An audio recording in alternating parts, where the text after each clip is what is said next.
Oh, it's Shane Willis, the Pensacola real estate expert, bringing you today's episode of 5 Minutes in Real Estate. Today's topic is this: do your future plans include you moving? What's stopping you from selling your house now? Sit back, relax, and enjoy today's show.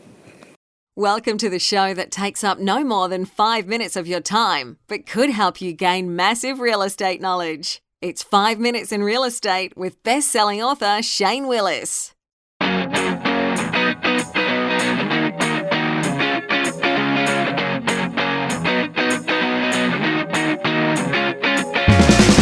All right, so today I'm having a conversation with you guys. Yesterday I had a conversation with a client of mine, and it kind of got me thinking about it. The plans that we had. We sat down and we talked because he called me over. He's been a client of mine for 10 years. I've seen, his kids grow last 10 years of school, so they started out in elementary. And I helped him buy a 4-bedroom house. That was in 2007, so this was a while back. I was part of that transaction. So he bought the place. He's lived there for the past 10 years. He called me up. We set an appointment up. He said, "Hey, I want you to come by. I want to talk to you about some real estate stuff." Okay.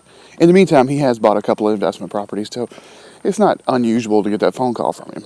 I went over there and we sat down and he said, all right, so I want to sell this house. And I kind of looked at him because I knew, he's probably 10 years away from retirement. And so I kind of went, okay, well, what's going on? And he had a plan written out. It was one that I had talked with other people about in the past, so I wasn't new to it, but I hadn't seen it in a while. So since he literally had this thing almost all in writing, he's that engineer type, it's got planned every little detail, which is great, and the exact opposite of my personality, and that's why I have some of those on my team, is because my personality is much bigger picture.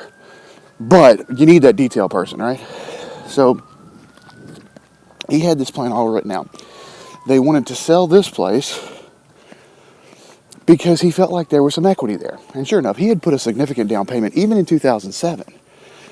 He had started to buy, it had started to crash. Now, it had went further down after he bought it. He bought it late 2007.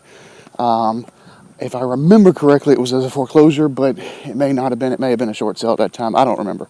Anyways, he had put a significant amount down as well. So he came back, and he had equity. And when I look back at reports from equity gaining from the past year, whether he had put a significant amount down or not, the average house across the country gained $14,000 in equity last year, over the last 12 months, Over the last 12 months. Excuse me. There's reports on the West Coast, they're, up $30,000, $40,000 just because of price points. Here in Florida, we're averaging a little over $20,000 in equity in the last 12 months. So we have some equity in properties. So this is a plan that probably would work for a lot of people. What he planned on doing, that his last child is heading off to college. That's why I had the conversation now. That's why he called me over. It's because he had bought a 4-bedroom house, and now he's an empty nester. It was him and his wife. He said, "We do not need this 2,700 square foot property. 4 bedrooms, 3 baths, has a pool." Kind of reminded me of my house. And I'm starting to go with that because my oldest moved out this year. But I still have my youngest, and she has a bunch of friends over and seems to be taking over some of the other bedrooms as well. I digress. Sorry. So his plan was real simple. He said, "I want to sell this because I feel like I have some equity here." I said, "Yeah, you probably do." And we looked at it, I pulled it up, and sure enough, he does. He has some equity there. He goes, "So here's the plans. I want to buy this. I can't retire for another 10 years. He works for a local employer here, one of the bigger employers here. I'm not going to drop any names, but he's high-level management with one of the bigger employers here. He's got another 10 years before he retires. But his plan was very simple and very laid out. He plans on moving closer to work, but there's a nice condo complex there. He goes, I don't want to have to deal with yards or anything like that." Okay.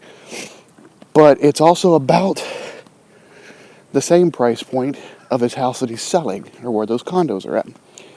But he's got equity here, so he's going to put the minimum amount down to buy the new condo and downsize. He's going to downsize from the 4-bedroom house to a 2-bedroom condo. Now, it's not like it's a miniature condo. It's still 1,500 square foot, 2 bedrooms, so it's good size. So he's going to take that, but then he has cash. And their plans have always been to move down to the Keys. That's always where he's wanted to go ever since I've known him. That's been on his mind. He wants to move down to Key West. So the equity that he's going to take then is to pick up a vacation place down in the Keys. And the plan is simple. I'm going to pick up a vacation place down there now. I'm going to rent it out vacation-wise for the next decade, and I'm going to try and put it on a 15-year note. So my mortgage payment's going to go down from what I'm paying now on my home because I'm downsizing to this other property. Mortgage payment's going to go down because interest rates are lower now. We should be good there. I'm going to put a significant down payment on another property that I want to move into in 10 years. So it's planned out in 10 years down in Key West, but I'm going to rent that property out seasonally, which I'm trying to figure out what the seasons are in Key West, but I'll let, I'm not a Key West expert. So I thought it was pretty much all year warm. Anyways, they're going to rent that out seasonally down in Key West to help pay that mortgage. Plus, since he has lowered his mortgage payment here, he's able to put some more towards that property down there. When he goes to finally retire another decade from now, he'll wind up selling his condo here. The property down there will almost be paid for because he'll put it on a 15-year note. That's what he does. He puts stuff on 15-year notes. And he'll be done. He'll have 5 years left, but probably will be able to pay the last 5 years off just from the equity earned in this property up here. It's a great plan for empty nesters. Thought I made a great episode.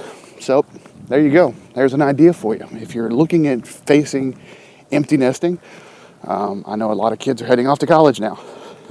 I'm just starting the college tours with my youngest.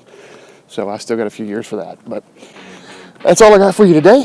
As always, I'm going to send some graphs. I'm going to give you the CoreLogic graph talking about the increase in rates on the emails. If you haven't subscribed to our email list, make sure you get over to 5minutesandrealestate.com. That is 5minutesandrealestate.com. Finally, the last two things I always ask is if you've not subscribed to the podcast in iTunes or Google Play, make sure you get over there and subscribe to whichever one you want to listen to.